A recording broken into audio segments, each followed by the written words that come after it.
Lightning like Steve McQueen. I'm in the fast lane when the light turns green. And I built tough, I ain't nothing but grit. Cause I made rugged blood, sweat, and spit.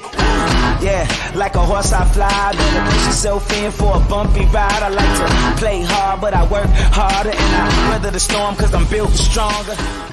What is up, ladies and gentlemen? We are back. We are live. It is the Freight Coach Morning Show, the top morning show in transportation, coming to you guys every single weekday, 8:30 a.m. Pacific, 10:30 Central, to break down some industry headlines and, most importantly, provide some actual insight into what you can do with all of this information.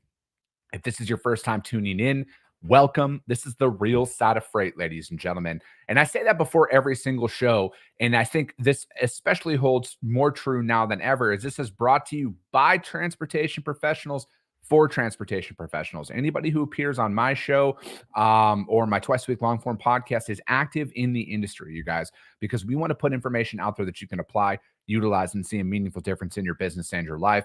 It's one of the many, many reasons why I probably fly that American flag behind me every single day. A, we're the greatest nation on earth, but B, I'm living my American dream, and I want to help each and every one of you live yours as well. Happy Monday, everybody. Gabriella Sandoval, good morning to you. Jamie, good morning over on YouTube. Tracy St. Clair, good morning. Stephen Tittle, good morning, gang. And Corey Buchan, happy Monday, all. Yeah, it's Monday. I'm ready to rock, right? Like, I think last week to me was still like an extension of the holiday, it felt like. And I'm just ready to go. I'm ready to hit the ground running. We have lofty aspirations for this year that we are going to accomplish.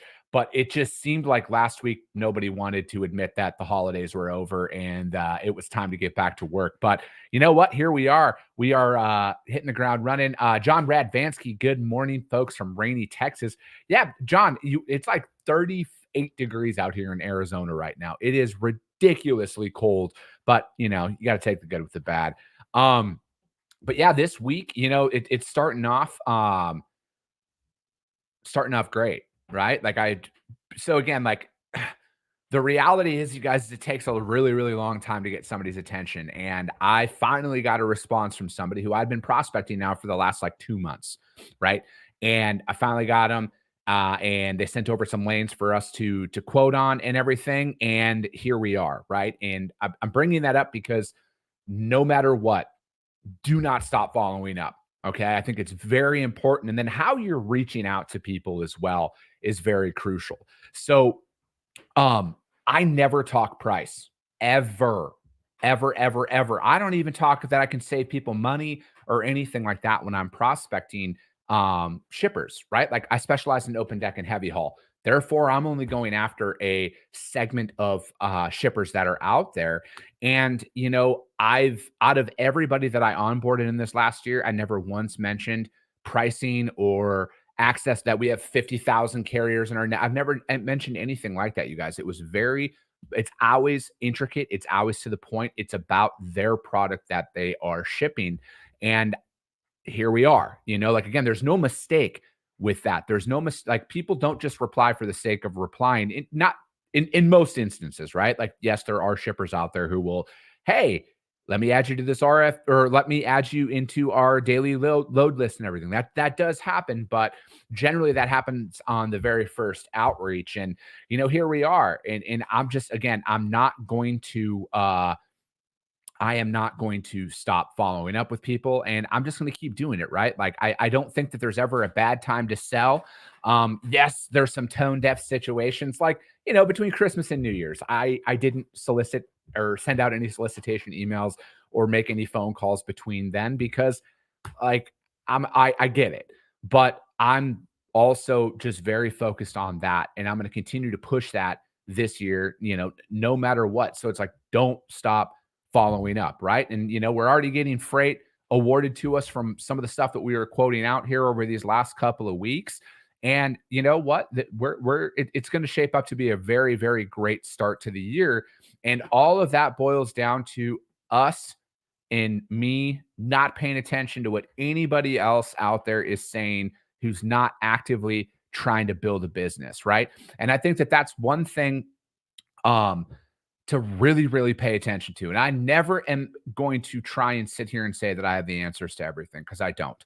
I'm learning just like every single one of you. I know a lot of what not to do in transportation, but rest assured, I'm in the trenches with everybody. Okay. Like I'm actively building a freight brokerage right now. I've been in the industry for 15 years. So a lot of the information that I talk about is through real experience. Okay.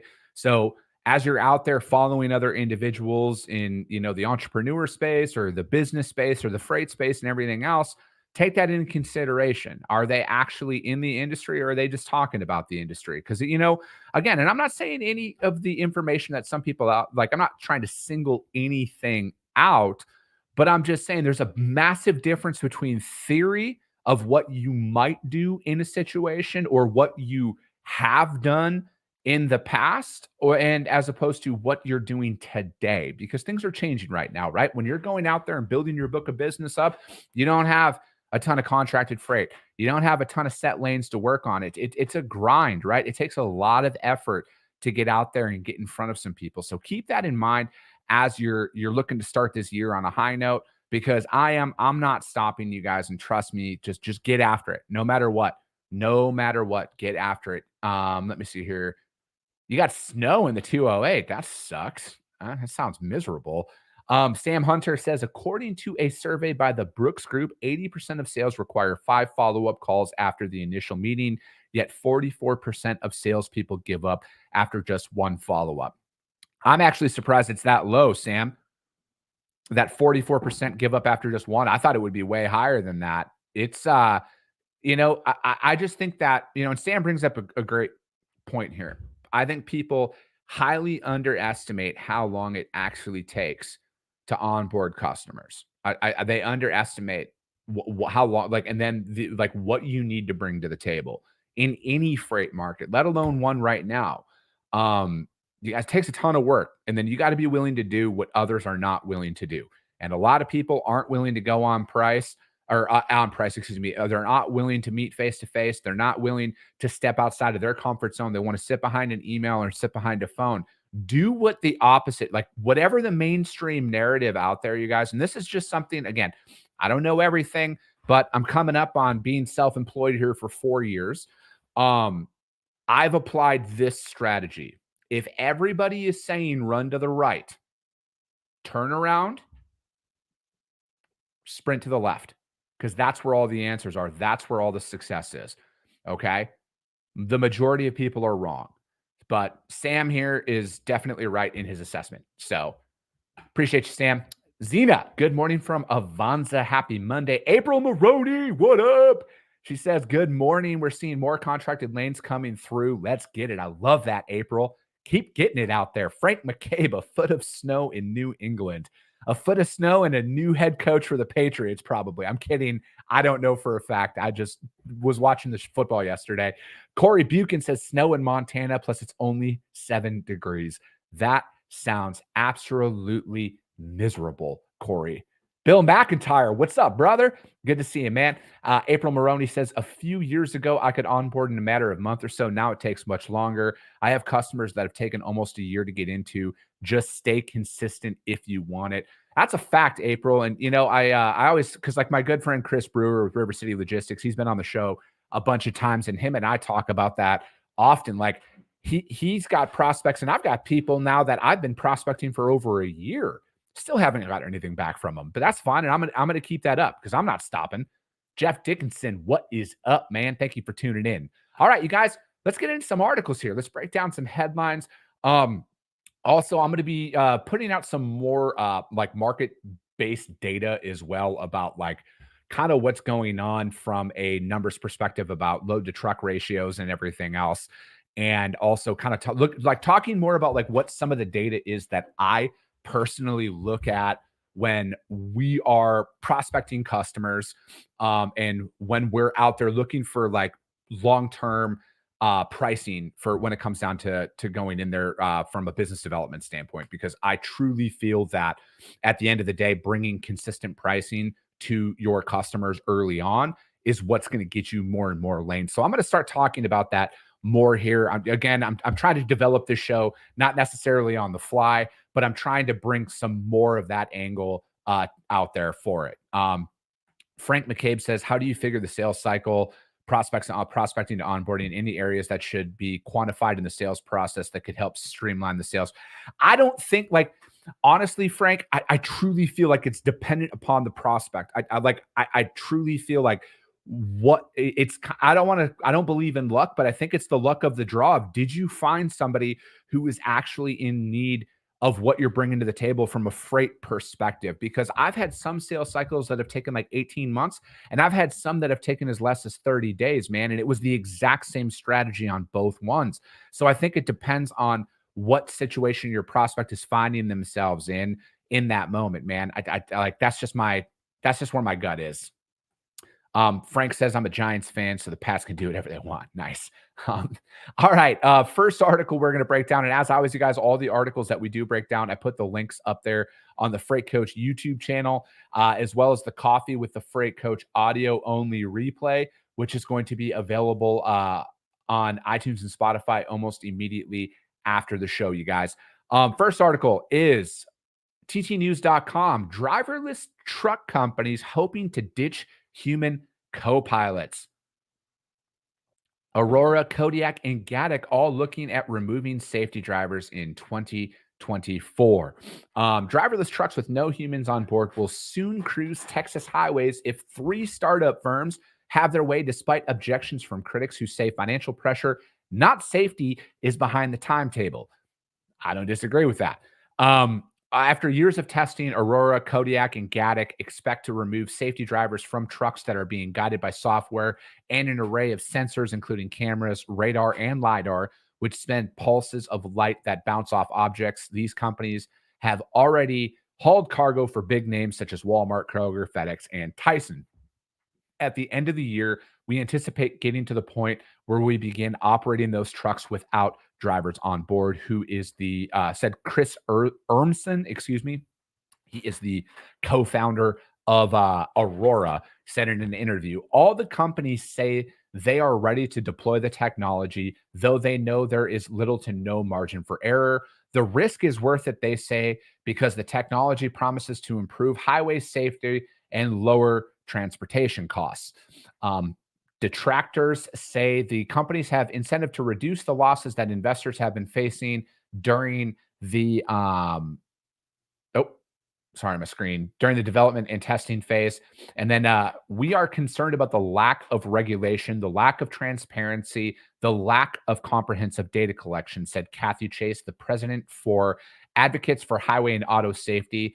The list of the opponents also include the International Brotherhood of Teamsters. See, you guys, I don't always disagree with the Teamsters. I agree with them on this. And anyways, hold on. Let me get back to the article here. Trucks pose severe dangers, opponents say, because they will be traveling at highway speeds and weigh as much as 80,000 pounds on more than 15 times as much as General Motors company's troubled cruise driverless robo taxi. I think like let's call it what it is. Obviously, driverless, autonomous that's their sole focus, right? Their sole focus is to remove truck drivers from the cab of the truck. And here's the thing. I am 1000% against I'm not against new technology, but I'm against replacing truck drivers. I'm against replacing all of that. And I know, and I could see them make arguments on both sides. Hey, we need to test it without drivers because of X, Y, and Z and everything else under the sun. But the long-term goal is to replace truck drivers. And I am vehemently against that. I personally think at the end of the day, we need to protect the trucking community. We need to protect this from coming in because, again, like I've talked about often, you guys, I'm a fan of automation. I'm a fan of new technologies, but not at the expense of replacing people's jobs. All right. And especially one that is deep rooted in my family history of trucking. All right. I will never be ever under any circumstances stand for removing truck drivers from the cab of the truck in the long term at all. Now, am I for safety technology that could help them with their reaction time and everything else and make the roads more safe? Yes, absolutely. I mean, look at the airlines, for example. Autopilot, all of that stuff is a thing, but there's still 2 pilots in the cockpit. I want to see that always be a thing, right? I never want to see anybody remove truck drivers from the cab of a truck, at least not in my lifetime. My stance is never going to change on that. I don't give a shit what any data or anything else that comes out there says. I'm from a trucking family. I'm never, ever, ever going to advocate for removing drivers from the cab of a truck under any circumstances. Let me see here. The federal government for now has left regulation of driverless large trucks mostly up to the states. California suspended cruise operations in October after several incidents in San Francisco. California's lack of rules for allowing trucks to be tested on public roads encouraged 3 driverless trucking firms and others to turn to Texas for testing. And besides saving on, okay, here we go. The difficulties that cruises, robo-taxis face on the streets of San Francisco, unpredictable pedestrians. You can make all the jokes you want about what San Francisco is right now. Sudden road closures and emergency vehicles. And trucks largely move cargo on fixed routes, yada, yada. Besides saving on trucker pay, the trucks can travel longer than the 11-hour limit on human drivers. And then the sensors scan in all directions at several times. And then, and human drivers don't guarantee safe operations. This article says in 2021, 5,700 large trucks weighing 10,000 or more 1 pounds were involved in fatal crashes. And a majority of those incidents came from trucks of 33,000 pounds or more. And while driverless trucks haven't had any at-fault accidents with vehicles, the FMCS reports that they may not be immune to accidents. I would say that they're going to be in accidents, like they have happened. Nearly 2/3 of fatal accidents occur when a person, object, or animal or other vehicles cross into the trucker's lane, and then they can't say that we are better than humans, said Brian Ossenbach, a transportation industry analyst with JP Morgan. And the company's planning to go driverless. They have to reach superhuman level, at least initially, until there's broader acceptance, and who knows how long that would take. I just, again, from my perspective, you guys can, and again, hold on a sec. I got a customer coming.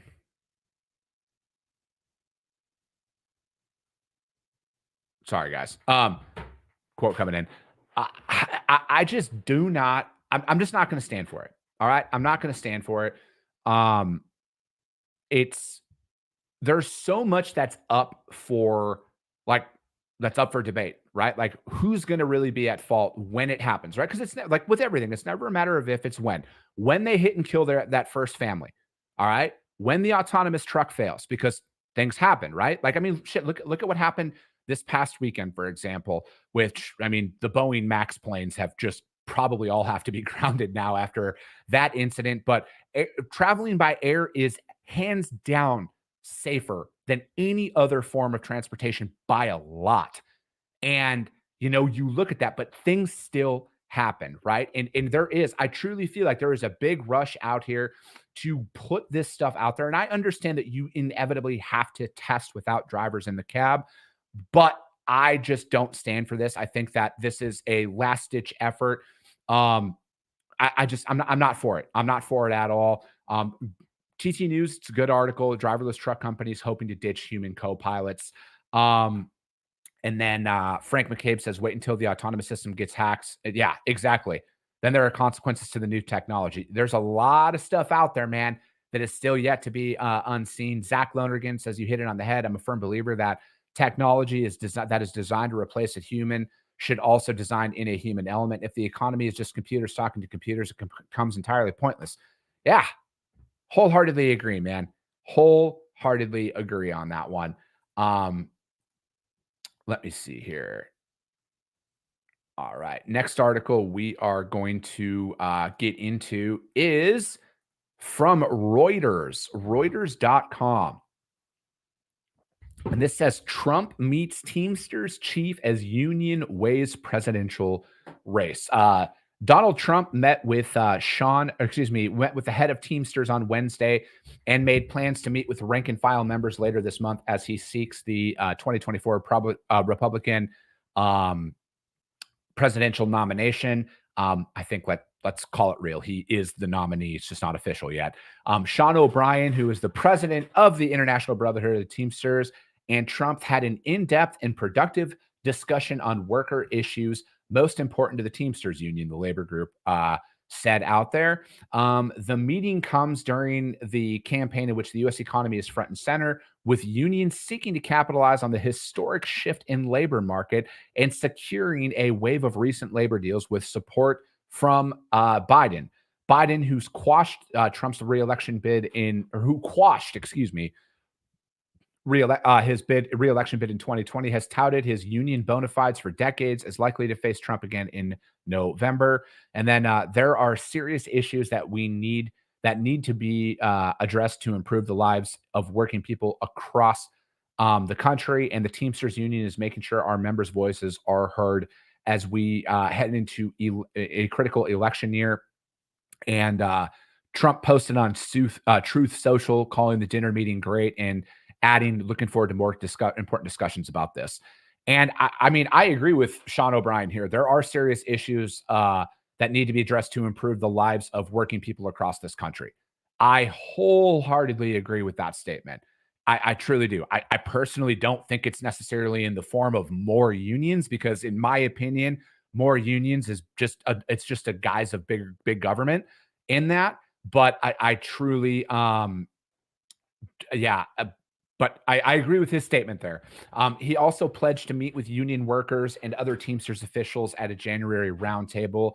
And O'Brien, a self-described tough SOB, if you describe yourself as a tough SOB, what kind of person you really are, as part of a new generation of union leaders that are out there seeking to re-energize the fight for workers' rights that were out there. And then their endorsements could be crucial in the presidential race among close. I definitely think that as a presidential candidate, you have to meet with union leaders, right? Because those are millions and millions of votes that you're talking about right there. And this is just my personal opinion on it. I'm anti-union. I really am. I feel like there's a socialist agenda that comes along with it.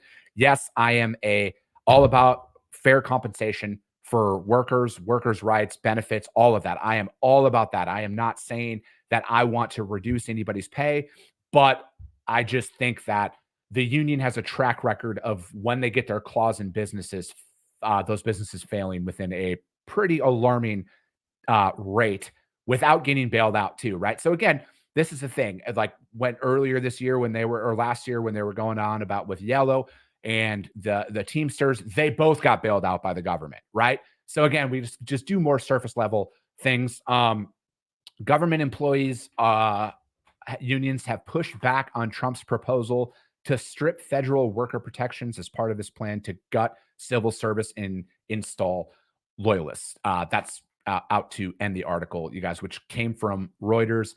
And again, you guys, the Teamsters are going to be a part of it. The unions are going to be a part of this, right? But I think that, it's, I don't know. I'm not the biggest fan of unions that are out there. They never seem to work out very, very well in the long term.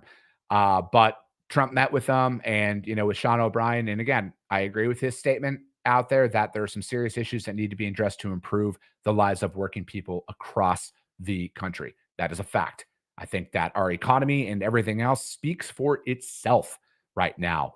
Let me see here. Robert Cowton says, shippers are renovating facilities to economize on autonomous. Stephen Tittle says, I think this year, 2024, when hiring a Cyberdyne Systems Terminator started the AI machines.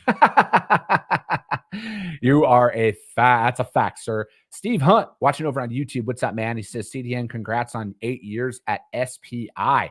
Congratulations on that, man. Robert, that's awesome to see. 8 years, dude. I love that. SPI Logistics, you guys. That's where my agency's from. Robert's there. If you guys want to take control of your financial future, hit up SPI, you guys. They're always looking for quality people, right? At the end of the day. Robert says the priority to fix to adequate truck parking and eliminate driver wait times at shippers and consignees. Got you there, man. All right.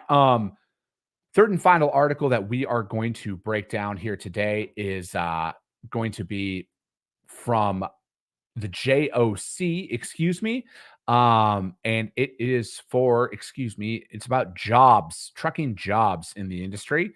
And as soon as my computer catches up here, I will start breaking it down.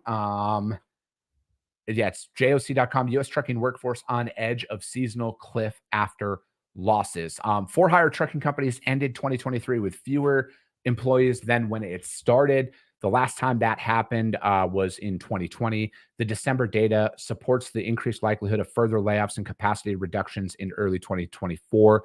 With freight demand low, however, it's not likely that those layoffs will move the needle on pricing. For-hire trucking companies began 2024 with the lowest number of employees since May of 22. The decline in transportation jobs, which include workers at truckload and LTL and household good carriers, revealed the extent of the blow trucking employment took out there. And with Yellow accounted for 30,000 of those jobs, the for-hire trucking sector gained 31,000 jobs from January through July, then lost 31,000 jobs in August. That all came from Yellow. So that's a good thing to point out right there. From that month through November, the sector added 4,100 jobs, but trucking firms dropped 4,500 jobs in December. And it goes year-end job loss typical. And then trucking typically loses jobs from December to January. I.e., I mean, you got to think about it like this, you guys. A lot of it is seasonal freight, right? For the most part, because they had said that there's warehousing and everything that comes into that. So there are a lot of seasonal roles that are brought in. And again, I'm not saying that the job outlook is not what they're reporting. I agree with what they're reporting, but I think that there's some context that needs to be thrown into theirs. There's always a rush to add seasonal workers in Q4 across the transportation industry. And then generally speaking, right before Christmas, that seasonal contract ends and then they're all laid off, and then that will affect the job numbers. And then it goes on to say that the effect would be greater still if trucking demand were stronger. In November, shipment index was down 1.3% from October and 8.9% lower year over year. That means shippers likely will still have abundant truck capacity despite continuing job losses. And then on the truckload side, the market may not have bottomed out yet, said Mike Regan, who is with software firm Transact. The LTL side of the business is acting differently. They have a level of pricing discipline that is different than truckload. And then trucking employment is still 4.2% higher than it was in the fourth quarter of 2018, based on data out there. Again, I think that this is always relevant information, right? You need to pay attention to how this is performing and where the markets are. But I look at it like this, right? Like if you're a performer, like, say you don't want to go out and start your own business, because it's really fucking hard to go out there and do it for yourself. If you're a quality employee, if you are hardworking, if you are driven, you will find a job. You will not be without work for a very long time. Companies are always looking to talk to A players, right? Like I will talk to you today. If you are an A player, I would love to talk to you about what we are building up here at Freight Coach Logistics. And I'm not the only one who thinks that way, right? So take that into consideration as you look at some of these. Like the opportunities are still out there. It's going to be hard, but they are still out there. That article is from the JOC, U.S. Trucking Workforce on Edge of Seasonal Cliff. I got to get back at it, you guys. I just got some more quotes that I've ran through, and you guys know I'm going to use my friends over at Green Screens to bid on all that freight, you guys, because literally every single shipment I move inside of my organization is one based off of the rates provided with Green Screens, you guys. But we will be back tomorrow, 8:30 a.m. Pacific, 10:30 Central, to break down some more industry headlines. As always, if you guys got value in what you heard, subscribe to the show. Share it out there to your network, because this is how we reach more people. And most importantly, this is how we help more people, is because if you see value, your network will see value as well. I appreciate you guys. I love you guys. And we'll be talking to you soon.